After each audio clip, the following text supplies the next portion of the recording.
everybody, welcome to another episode of Legion Live, where Norm and I speak for about 22 seconds before anybody actually comes on live and we get to this awkward phase, but it's going to be great.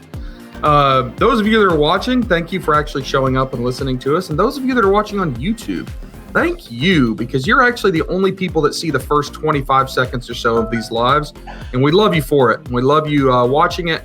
We appreciate those thumbs up and likes that you give us, which actually proves that people are watching us, which is great, because when Norm and I are laying in bed at night feeling sorry for ourselves and wondering if anybody in this great world is listening to the mediocre advice that we give, those thumbs up and those subscribe smashes on YouTube keep us going. So we appreciate that. So Norm, how's your week going? It's going pretty good so far, Tim. My glasses were a little steamy. I don't know if you saw when I came on. And that's just being with you. So, it's starting to wear off. But I thought you were doing cardio between your meetings or something. Yeah, right. Yeah, walking from the kitchen here. Opening the bottom drawer of the refrigerator and standing up afterwards. Yeah, hey, literally, my Apple Watch, I checked it last year once, and it said I did 86 steps during the day. Wow. And most of those were from rocking in your desk chair. That's exactly it. All right, so let's get into our topic. This topic comes to us because, as you guys, most of you know, we come up with this kind of the morning of these things and figure out what's a hot topic. And this topic came to us based on a conversation that was happening in a coaching program, Centurion League, where somebody, as Andy Aykroyd, was sharing a story about an issue he had with a trademark and how it was really kind of a headache for him. And the short version of the story is that he used an inexpensive service to file for his trademark, which gives you some benefits at Amazon, which we'll talk about in a second. We bring our expert legal guest in, legal advisor, if you will, Esquire. And they used this cheap service, got EBC or A+ enhanced brand content through Amazon, and like 9 months later, their application was rejected from the USPTO, which is like the IP organization, because of a mistake that was made, which was they filed for something they essentially couldn't get. So it spawned this big conversation, and Norm said, Tim, you're not a lawyer. Don't try to give legal advice. You're going to get us sued. And I said, I know a lawyer. So if you guys would welcome to the stream, Rich Goldstein. Hi, Rich. Hey, a real lawyer. A real lawyer, an Esquire, not only a lawyer, but a bona fide movie actor. Yes. That's true. I mean, I'm not a doctor, but I play one on TV. But I am a lawyer on TV and off TV. You got a position playing a lawyer on TV now? No. Well, we're on TV right now. I got this position today. I don't know how, but somehow I got invited to this position. Last time I saw you were filming as ER doctor in a boxing movie, and then you were a detective in some sort of other movie. So in a Christmas movie, exactly. In a Christmas movie, a Hallmark Christmas movie. And I will say you looked smashing in your detective suit, which is actually a normal suit. It wasn't even a prop, right? Like your natural suit looks like a detective suit. Yeah, it was a Hugo Boss suit. And people said wow, nice suit. Like you really look like a detective. And I said, yeah, a detective on the take. You got any detective wearing that suit, you've got to ask him, I think you just implied that a lawyer is actually a crook. I don't know if I made that connection right, but I like it. Well, just lawyers make more than detectives typically. That's it. All right, so let's talk about trademarks. Norm formulated some questions to help drive our discussion, and we'll make this very specific to e-commerce brands and e-commerce applications. So Norm, if you want to fire away real fast here. All right. So I guess the first one for Amazon sellers, e-com sellers, what type of trademarks are required? All right. Awesome. So in order to get brand registry, you need a registered trademark. And there's people will often say can I get like a German trademark? I hear I could get it very quickly. Or some other jurisdiction trademark, and unless they've changed the rules, and Amazon's always changing the rules, you can get brand registry, so to speak, by not necessarily having the trademark in the jurisdiction where you are actually selling. But that gives you the enhanced brand content, but that does not give you the actual ability, like the real kind of muscle behind brand registry, which is the ability to stop other sellers. If you're in the U.S. marketplace, you want a U.S. registered trademark so that you have brand registry with the real muscle, which means the ability to stop other sellers from using that brand. If you just want the EBC, then it might still be possible to get other trademarks. But let's just clarify that if you do want brand registry, you need a U.S. trademark, and you want to get a word mark. A word mark is protection for the actual name or the actual phrase that you're using, as opposed to a design mark or a logo mark. Those are for more of a stylized version of like a logo, kind of like the private label Legion logo there with the helmet and the shield. You can get a trademark for something like that, but that's not what Amazon's interested in. Amazon is looking for a trademark on the phrase private label Legion. That's the one that they would want in order for you to get brand registry and have the ability to stop other people from using private label Legion in association with related products. All right, so let me paraphrase this, and you tell me if this is right. So I was off camera eating my lunch and choking on an egg roll. Well, thank you for doing it off camera. Yes. So to get enhanced brand content, you need a trademark. Doesn't what kind, doesn't matter really where. Yeah, unless Amazon has closed that loophole. Yeah. But that was the situation. Yeah. A year or two back, people say, well, wait, you can get a German trademark and get brand registry. Yeah. Well, yes, you get the EBC, and that's it. They might have restricted that further. Enhanced brand content is only a marketing package. Everybody thinks that it's all sorts of great stuff. Enhanced brand content is just a marketing tools that you have to have a trademark. But what you're saying is you want an actual approved trademark that would stand up in a court of law, which will allow you true protection of your brand, because just a trademark application getting you EBC doesn't actually protect other sellers from copying your brand name or something like that, right? It's not true protection. Exactly. And the U.S. in particular, because trademarks are jurisdictional. So a German trademark would not say that you have the right to stop sellers in the U.S. from using that phrase. That's what you want a U.S. registered trademark for. And you talked about a word mark versus a art mark or logo mark. Can you explain the difference? Mark or a logo mark, they're sometimes called. So you said that like a word mark is private label Legion, where the logo mark or the art mark or something would be like the actual physical, representation of our logo. The look of it, like the way that you have, a lot of times it's both together. It's like private label Legion inside of this banner as part of a shield, which then has the helmet in profile on it. Like that design is what would be protected with a design mark. That's really not the right tool to stop people from using private label Legion, the word. A word mark for private label Legion allows you to stop them from using it regardless of what logo they concoct. So it's that's stronger really to have a word mark, but I know there are times when you can't get the word mark that you want. You have to get a logo mark, right? Can you explain common words or stuff like that? But yeah, and there's good reason for it too. I mean, the reason is that the phrase itself is not protectable. If you're not able to get a trademark on private label Legion by itself, you have to ask yourself, what do I really have that's going to be protectable? If your intention is to stop people from using private label Legion, then it's either the word mark or it's nothing. A lot of times, see, one common reason marks are rejected is because you're using a common phrase. So imagine it was like red licorice. Red licorice was the phrase. You can't protect that because it describes the product. So you put red licorice into that like logo, like where private label Legion is, you can get that protected. If that's the logo you're using to sell your red licorice, then you can get that protected, prevent people from confusing the public with a logo like yours. But don't be confused into thinking that you could then stop people from using the phrase red licorice. You can't. And that's the reason you needed to go the further step to get this design mark and then protect that overall appearance. And so the same thing is true on Amazon. Amazon is not fooled. If you got that logo with red licorice in it, then Amazon does not think, oh, wow, okay, now you've got the official right to stop people from using the phrase red licorice.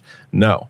And that's why they're looking for a word mark. They're looking for you to have the official rights to stop people from using the phrase, because that's how brands are used on Amazon, with a text link that says this store or this or in the actual product listing mentioning your name. That's what you want to be able to stop people from doing. And the only path to that is to have the actual word mark. Norm, what was the next question on your list? Well, this is just going to stretch this out a little bit.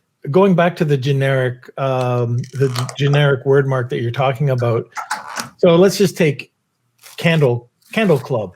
Okay, so that's generic. It would be pretty hard to get a word mark for that, wouldn't it? It's just too generic. So you would have to create something that is a bit more specific.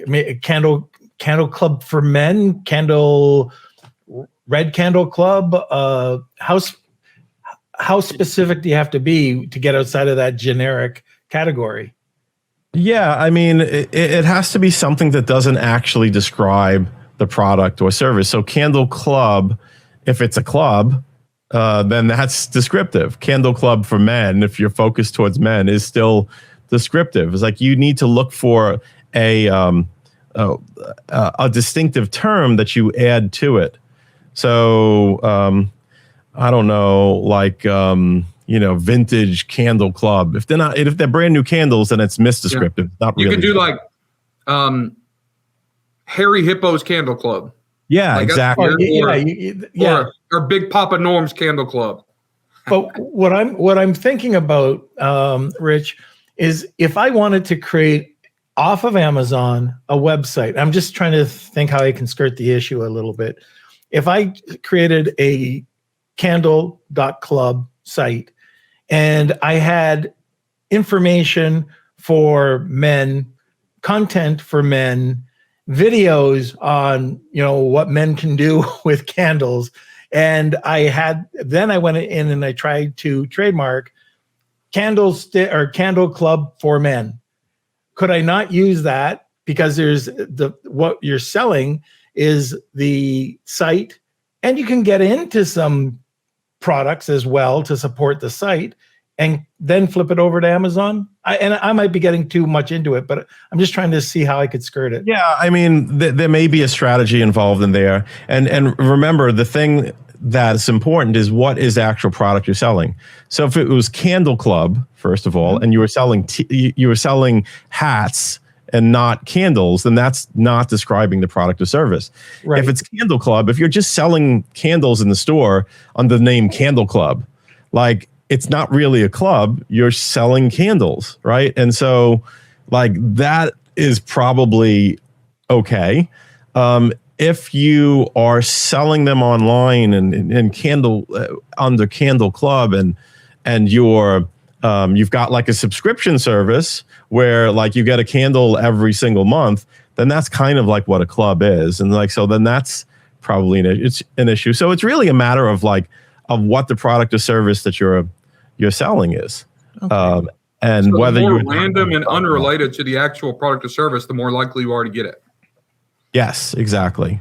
And for the mark to not be descriptive, for it to be like suggestive. So like an example is like, so imagine you're selling supplements and you wanted to call it immunity booster. Well, that's descriptive of what it is, right? Booster is you want to increase something, you boost it. But maybe you're thinking like, okay, immunity bomb.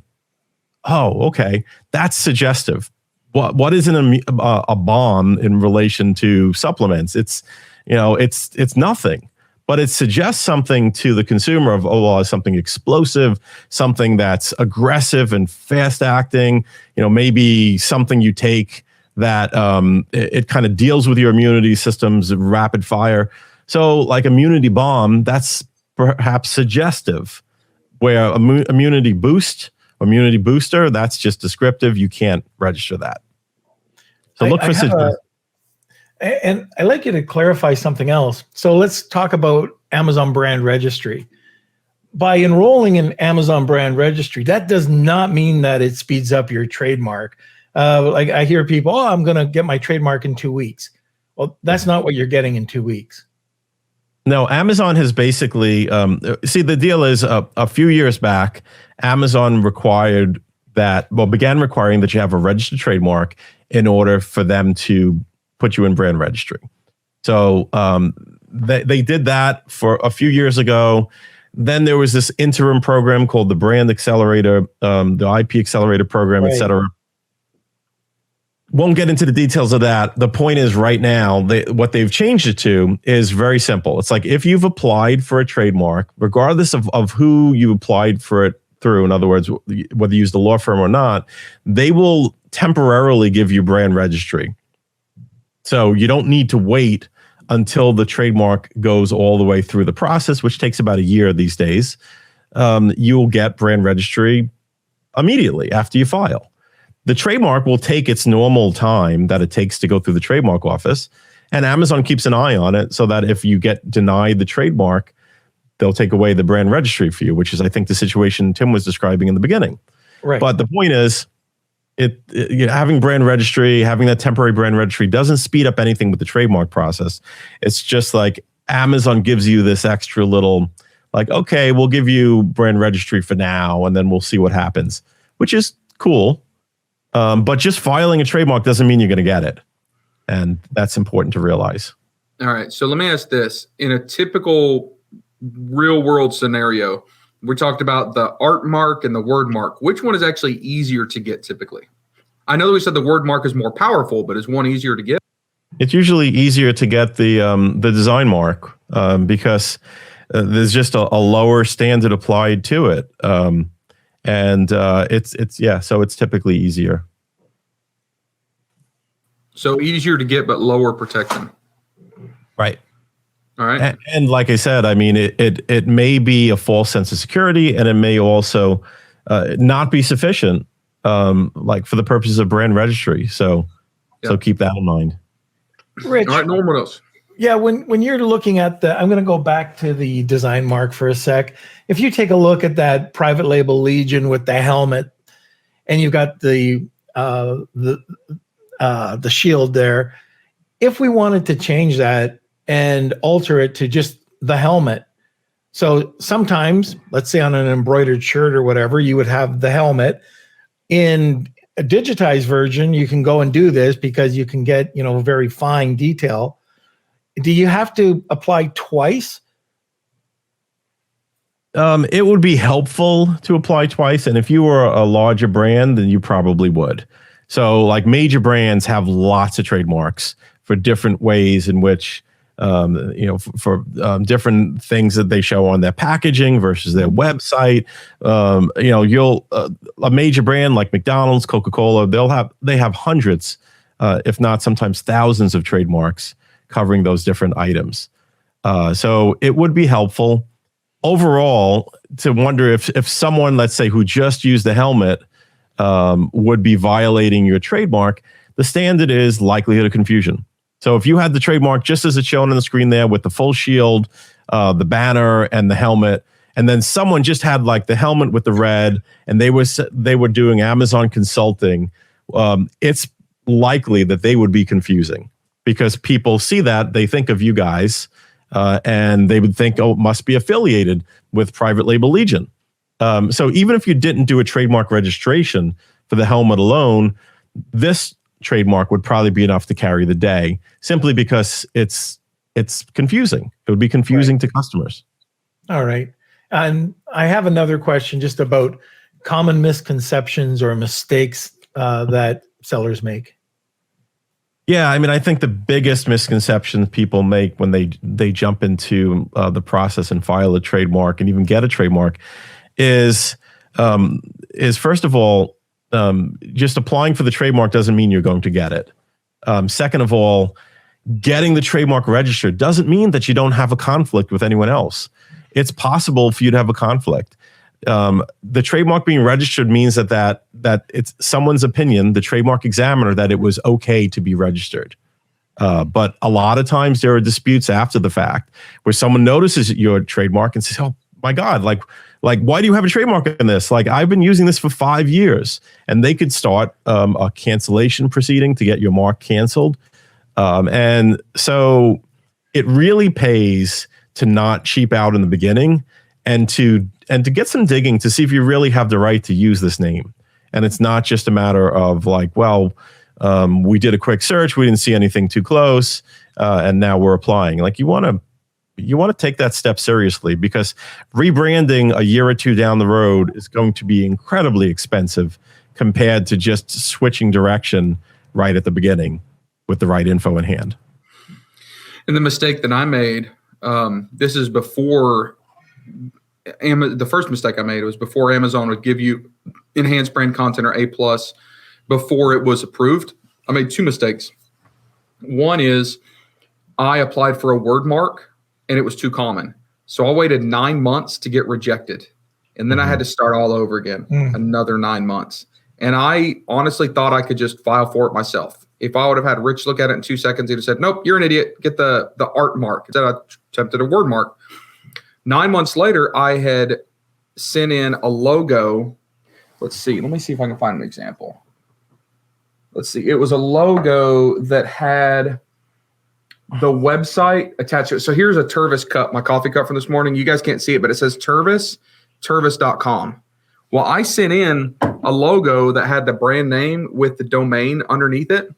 And when the USPTO filed it, they filed it as brand name, then the www.name. Right. Well, at this time, Amazon would actually go to the USPTO's database and grab the actual brand name and put it at the beginning of your listing, which included that. So I logged in and I looked at my listings one day, and it had brand name, www.brandname.com, and then my description. And I freaked out because you cannot do that on Amazon. I'm like, I don't want to open up a case and tell Amazon, hey, you accidentally uploaded this, because then they might see it and go, this guy's driving traffic off. In terms of service on my behalf. Yeah. So for like 3 months, I literally had my domain name in my title and I couldn't get it removed. It was amazing.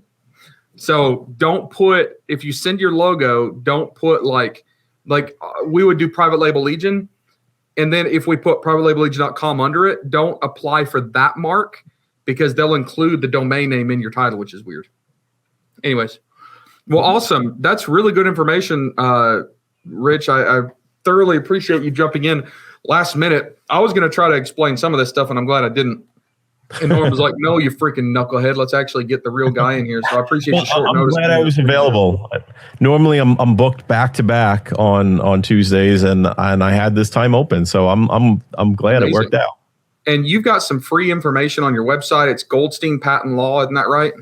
Yep, goldsteinpatentlaw.com. There's videos there that explain the patent process. And I also wrote a book for the American Bar Association that explains in plain English how patents work. It's the ABA Consumer Guide to Obtaining a Patent. And I've got a podcast if you want to hear stories of people like Tim and Norm that have followed a path towards launching a product, and it's called Innovations and Breakthroughs. So that's amazing. Me. I have one request, Rich, that you create a video, frequently asked questions, okay, of you in a detective suit. Kind of do it as a detective. I want to see that side of Rich Goldstein. Okay. I'll do Love it. You. Anything for you. Well, thank you, Rich, for coming on. Thank you all for listening. If you're watching this on Facebook or LinkedIn or any of those things, make sure to give us a little engagement on there and share it around if you find any value in this. And then if you are watching this on YouTube, give us that thumbs up, smash the subscribe button, and share it around in your groups, masterminds, coaching organizations, or Bob Mitzvahs that you're attending. I don't know. It just seemed right. All right. Thank y'all for being on. Rich, we love you. We look forward to seeing you here at some upcoming events in a couple months, right? Yeah, I know absolutely. Prosper, you're throwing a big freaking shindig, balling out of control in Vegas. Mm-hmm. And then are you going to ASD or any of those other shows? I might be going to ASD. I'm definitely going to Seller Sessions in London. And I'm sure a few other things will pop up. Well, if you come to ASD, look me and Norm up. We've got a little table. We'll be hanging out in the lobby there at the IRC convention as part of ASD. For any of you that are coming, make sure to check us out. We are going to have some cool swag there, including our famous 2022 wall calendar featuring Norm and I in That calendar is awesome. Compromising photos. So there you go. All right. Thank y'all for being on, and have a good day.